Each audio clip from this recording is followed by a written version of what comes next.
everybody, Jason Burmis here. And the other day I was listening to Jay Dyer discuss Jonas Salk and some of his publications. Now, those who are unfamiliar with Salk's work, this is the man that gave us the polio boop boop. He was one of the most astute and esteemed academics of his time. Anyone can look into the Salk Institute. And later on in his career, he and his son, Jonathan Salk, penned a new reality, human evolution for a sustainable future. Now, Jay was talking about some very interesting things in not only that book, but other publications by Salk that are extremely important and really stuff that we might not be able to go over here.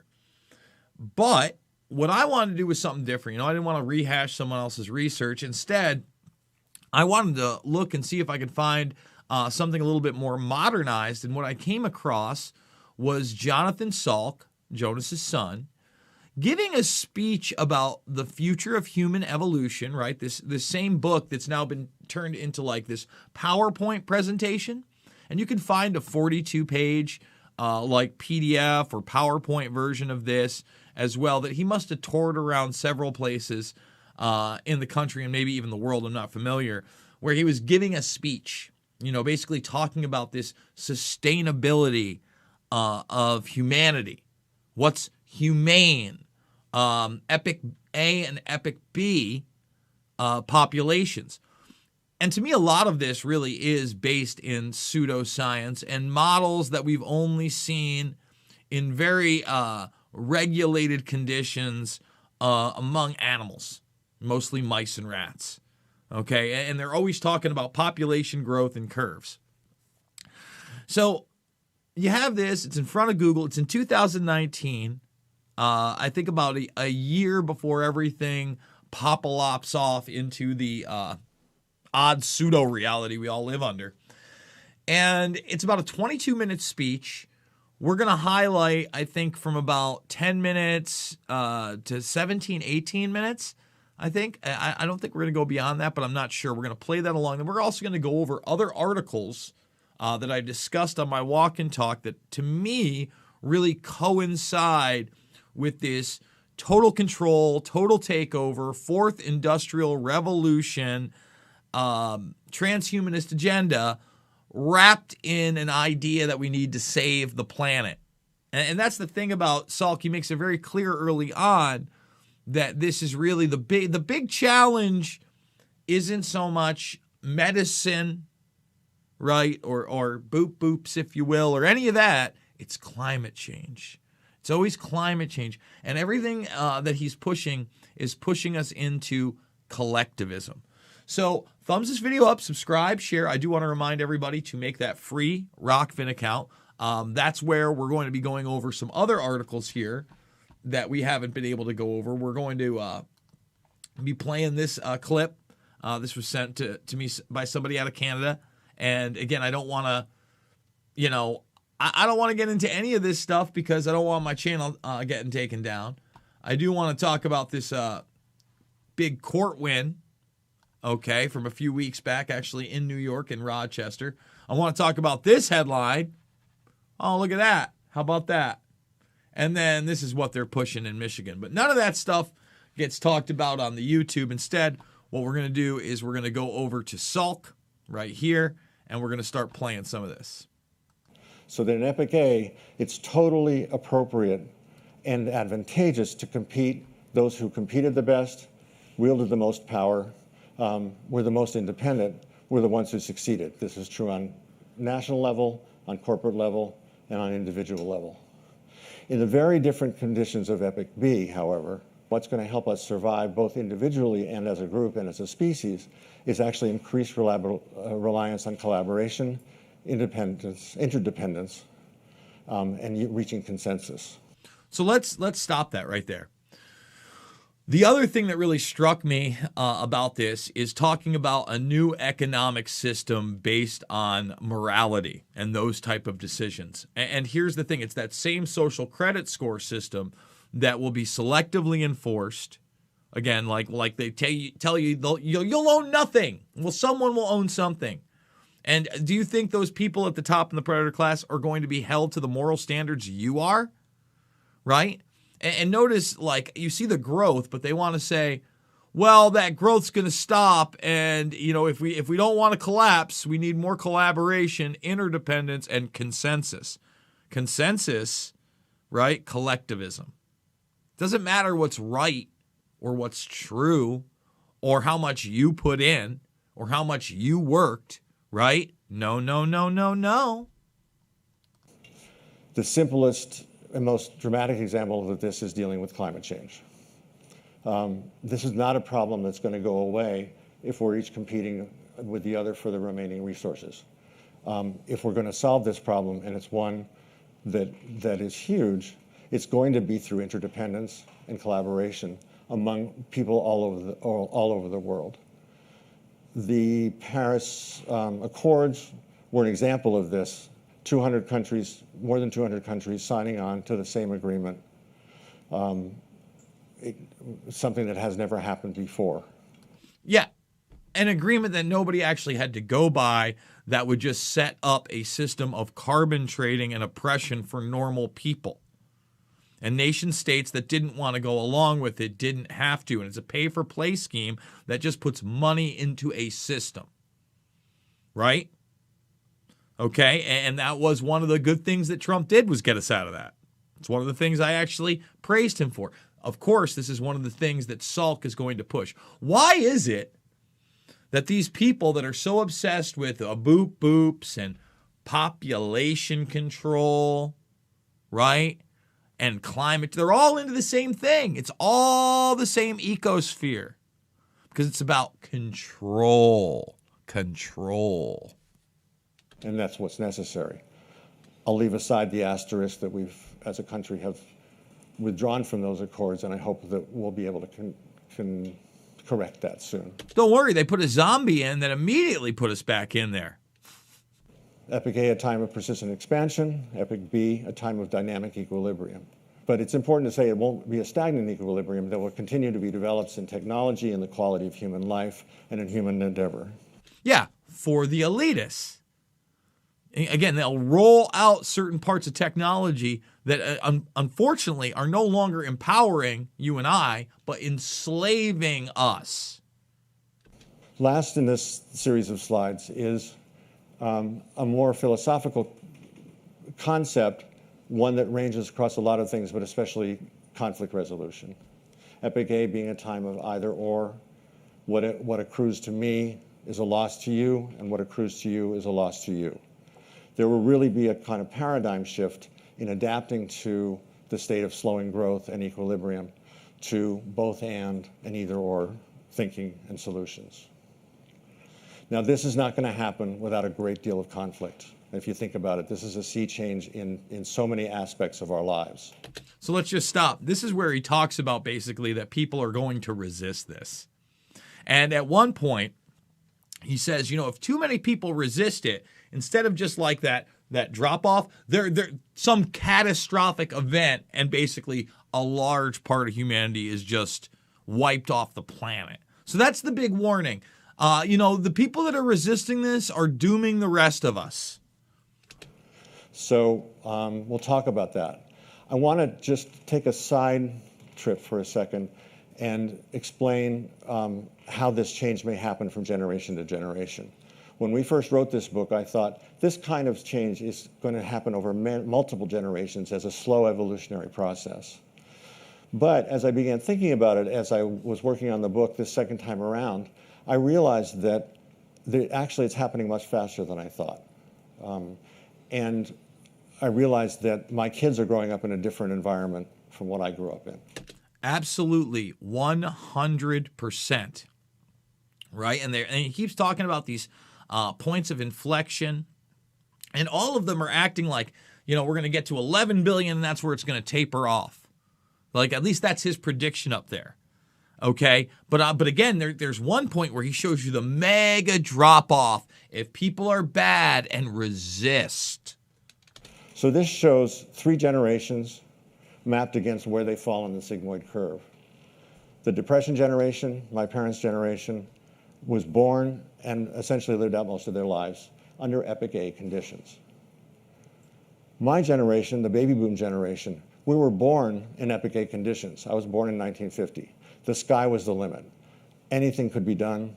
There was no real concern, aside from sort of a romantic idea of conservation, about it affecting our survival.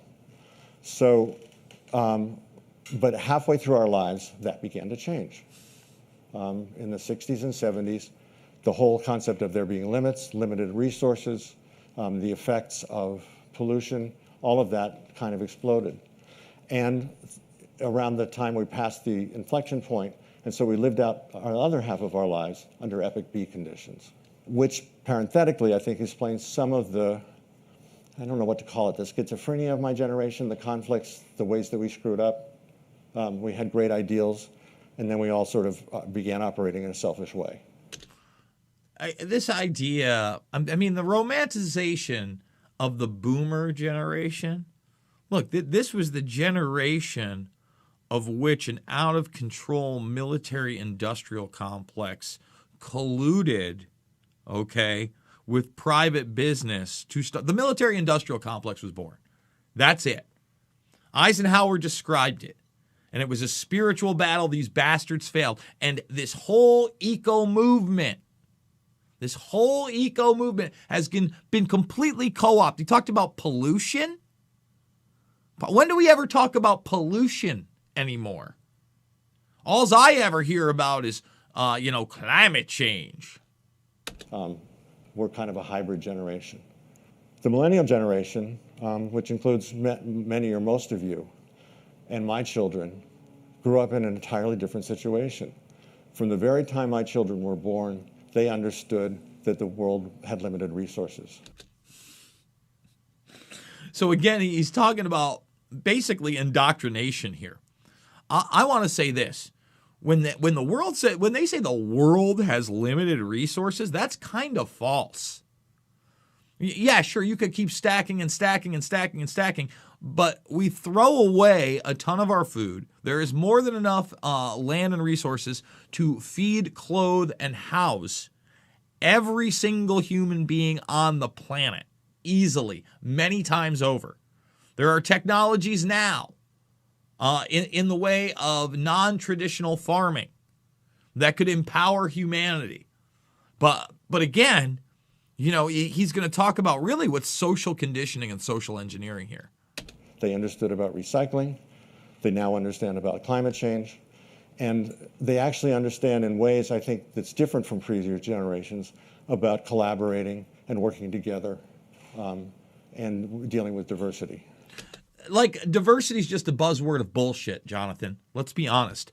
And anything great, although it may have been an idea of an individual, has always taken collaboration, coordination, interdependence.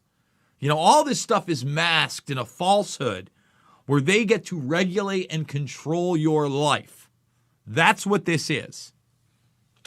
So really, in my lifetime, in a way that I hadn't anticipated, things are changing. And I think a kid that grows up has a different nervous system, has a different social set, has a different set of values because of growing up under those conditions. Okay, so back to that part's conflict. True. We as human beings are capable of both epic A and epic B behaviors. What comes out, what is manifest, depends on what the environment is and what's advantageous. So that in epic A, the epic A values predominate, and epic B, the epic B values predominate. One of the things about this is that it changes. What changes is, in epic A, what was pragmatic, profitable, seemed to be wise and necessary was one thing, and what was humane was another. And that's bullshit. That is so not true. But then he's going to try to spin it that now, what's going to be humane is going to be profitable as well. He lets that slip out. So it's still about profits, right? No matter what economic system you bring in. Now, don't get me wrong. There's plenty of capitalism that puts its boot on the necks of regular people, right? That's why I do believe in organizing, unionizing, fighting back. Unfortunately, you see how many of the unions have been hijacked. You should always have a choice, right?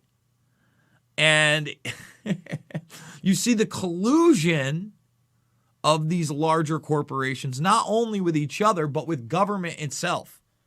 Google being like one of the largest examples. It's kind of ironic that this is being, again, presented at a Google presentation. So a lot of hand waving. It's all very nice. Tree huggers, loving everyone in the world, integrating and pulling people together.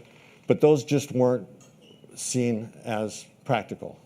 And so strategies went on without that.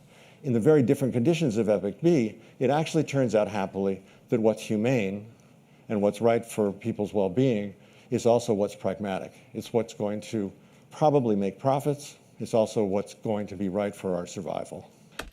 You see that? Oh, generosity serves self-interest. Now, in a lot of ways, that is true. I do believe in some kind of a karmic force. I do believe you get what you give, all that stuff, right? But they're going to try to portray it as the next economy. And you heard them. You know, it's probably going to be profitable to what's humane. Who gets to decide what's humane? I'm pretty sure me and Jonathan Salk might have different definitions of what's humane. A simple way of putting this is we're entering a time where generosity serves self-interest. It always has. Paradoxically, they become the same thing, which is a tremendous opportunity for us as a species, and one that on the positive days I'm pretty excited about. But in this area of inflection, growth rates are the highest, acceleration is changing to deceleration, values are shifting most rapidly. The period can be expected to be a time of increased conflict. They always love that conflict. And I just want people to realize that this conflict that they continue to focus upon is in large part manufactured to keep regular people, right, whether they're in poverty, lower middle class, upper middle class, or part of the 1%, because it's not 1%ers that are holding you down. 1 out of 100, are you out of your mind? 0.0001% predator class, yes. 1%ers, no. He owns a car dealership. He's got 4 restaurants. They're not the ones that want to control and fight with you. They want more freedom. Which brings us to this slide. What it does is it schematizes the change from Epic A values being predominant, them decreasing Epic B values becoming more and more important around the point of inflection, that's switching, and moving to a time where Epic B values are predominant over Epic A values.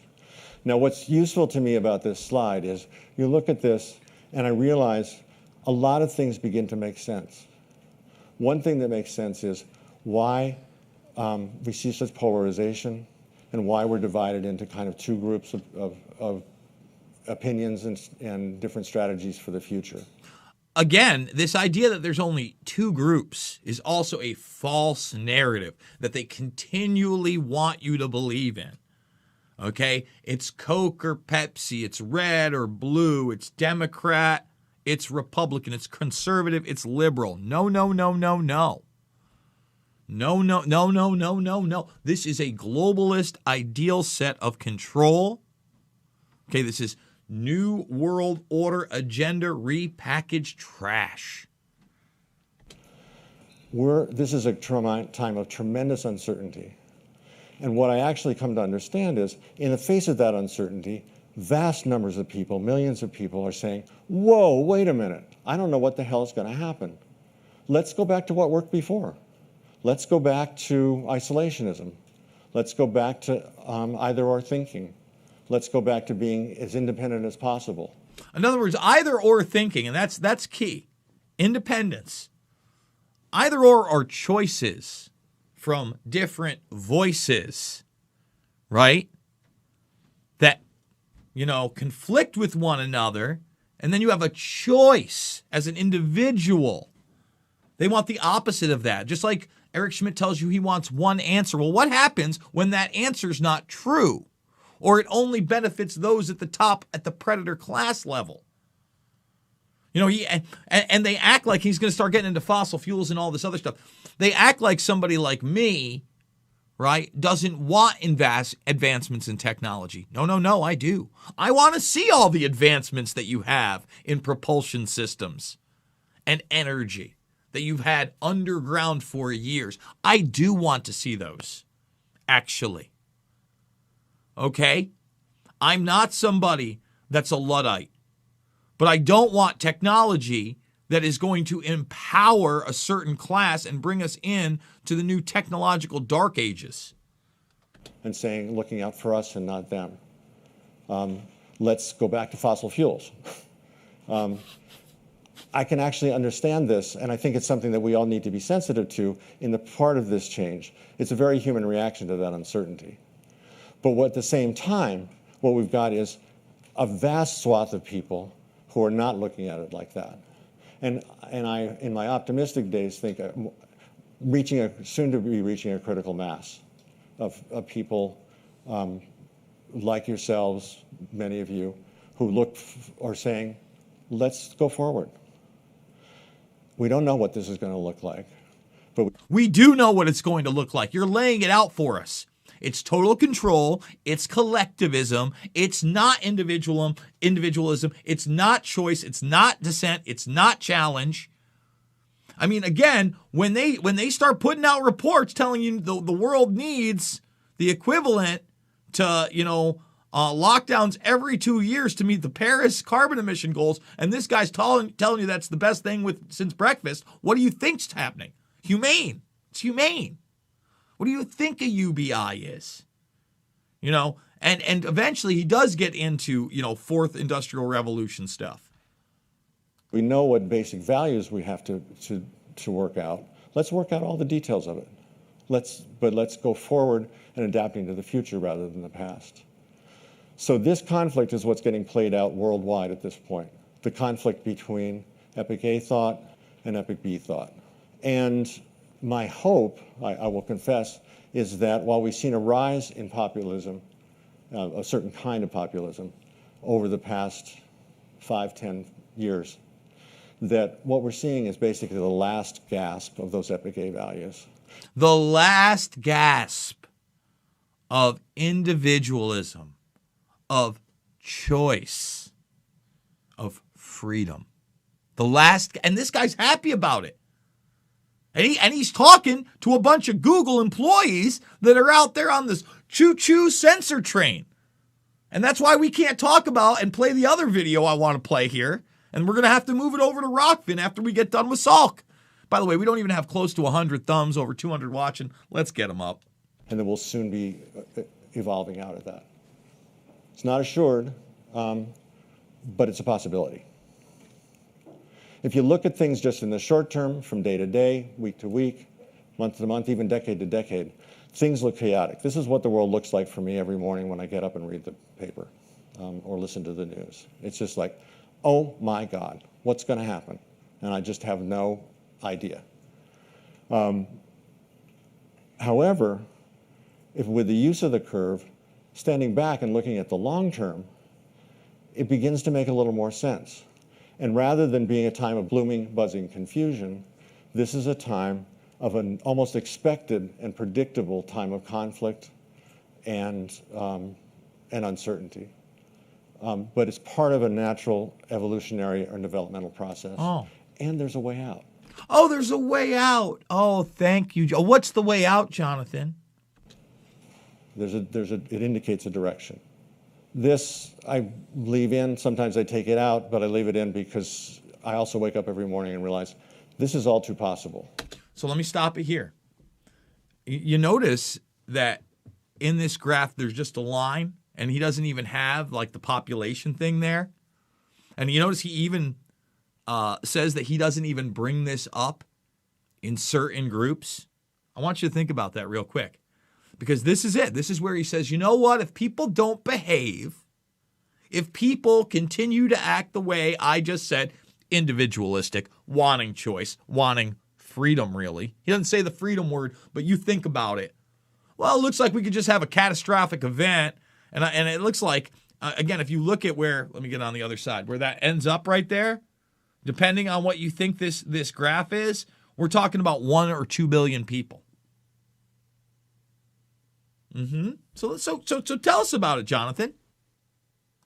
If we cling to the Epic A values too long, we're going to cause natural disaster, or we're going to end up in some kind of conflagration of conflict that really stands the potential for decimating not only our species, but all the species in the world. Do you see it? Decimating our species or all the species in the world if you dare to have Epic A values. He's right there. It's right there. Okay, so let's look at the last part of the talk is looking at resolution and integration. How are we going to go about this?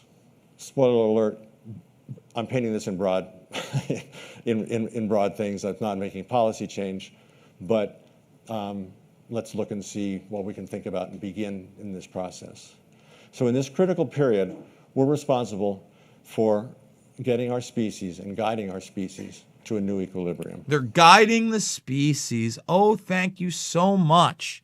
And this is the part we're going to talk about here, where you can see the outlining of the idea of a social credit score.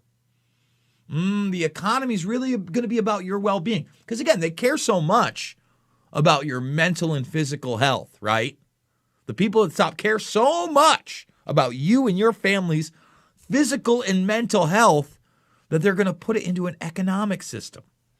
So what this means is parameters for growth and how we measure growth and how we measure progress needs to shift, and I think will shift, from a quantitative view, looking at GDP, measuring it by economic growth. I mean, if you stop and think about it, if you look at the long term, we can't keep growing forever. So we're going to need ways of measuring, ways of looking at progress, and ways of measuring progress that aren't quantitative in the same way. Or we need to quantify issues of human and planetary well-being. Oh, human and planetary well-being. Oh, climate change. Oh, all against the independence and choices and Epic A values. And if they cling too long, that's what that. Everybody goes away. They better adhere to this system that's about morality and the planet. And if those become the values and those become the measures, we can continue to progress and go forward.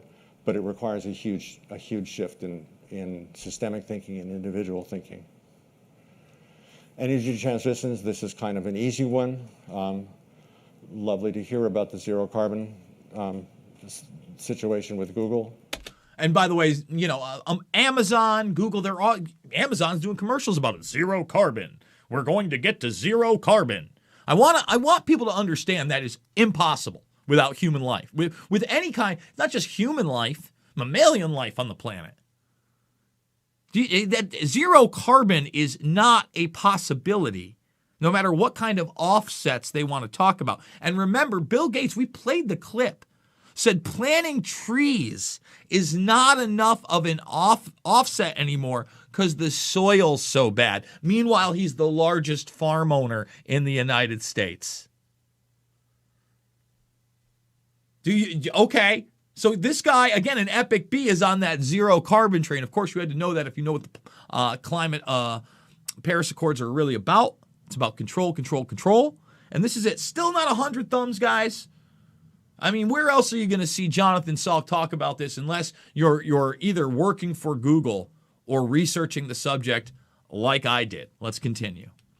And this is increasingly happening for important reasons. But going from carbon-intensive fossil fuels to low carbon emissions and alternative sources of energy. One thing that I think about is the basic drivers of technological development, and I assume, although I want to hear from you with companies like yours, is in Epic A, this was all driven by what was to be of economic advantage. That's a lie. That is a lie. That is a lie. That is a lie. That is a lie. First of all, the idea that was the driver of technological development was just economic growth. No, it was military domination. Let me repeat that. It was military domination. World War II really illustrates that. And then again, the warning from Eisenhower. The Nazis and rockets, right? Even the Russias and satellites, Sputnik. And then everything going underground. And us not seeing new energy sources or propulsion systems now for a generation. So much of what Salk is talking about is total BS. What was going to make the most accrual for corporations? Obviously, that hasn't stopped, in essence, but over time, I would like to see, and I think our survival depends on, making the issues of planetary well-being and human well-being and the well-being of other species to be the drivers that directs us. What problems are we going to look at? What problems are we going to solve? So once again, man, pushing that social credit score type system. Just to return, just to mention again where we are. This is such a time of change. We're just past the point of inflection. A lot is under our control, and a lot we can still do. So I'm going to end it there. You can go check out the whole thing on YouTube, right? I did from 10 minutes to about 12 and a half. He starts taking questions after this. Maybe I'll do a separate video where we go over those questions. Now, the stories that I'm going to be doing over on the Rockfin, if you don't have a free Rockfin account, now's the time to make one. Again, thumbs this video up, subscribe, and share. We are going to hit up this right here. CDC wants Michigan locked down again. This is now on a case-by-case basis being used, something that we've talked about now since the summertime of last year, almost a year. I think I did my first story on it in June and interviewed the doctor in not until November. It may have been July I did that story, actually. I might have been on the road. But really important story. This one here, landmark. We got to take it to the courts, right? Some legal success, okay, in Rochester, led by a Buffalo, New York lawyer. We're going to go over that. And then we're going to talk about what's really going on in Canada and how they're already creating a multi-tiered society where if you have a certain amount of money, you can do a certain thing, right? If you have a certain pass, you can do a certain thing. That's how the system's working. So thumbs it up, subscribe, share. Remember, we are going to be live right now over at Rockfin, and we're going to start with that Canadian quarantine story. We're going to play that video. I just want to say, guys, obviously, this is not a left or right issue, okay? That's a 2019 Salk piece. You start reading what they've been talking about now for 2 generations between him and his father, and it's scary stuff. That's all about control. So YouTube, unfortunately, we can't talk about